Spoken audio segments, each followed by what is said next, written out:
Hallo, ich bin Haya Jürgens und bin seit Jahren bei der Frau Dr. Christina Günther in Behandlung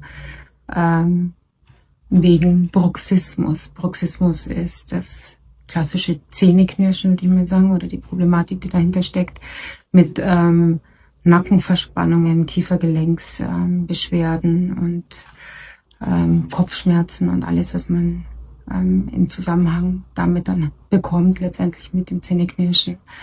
Und als ich vor Jahren davon erfahren habe, dass es etwas dagegen gibt, nämlich Botox zu spritzen in die Kaumuskulatur, bin ich diesen Weg gegangen mit Dr. Christina Günther und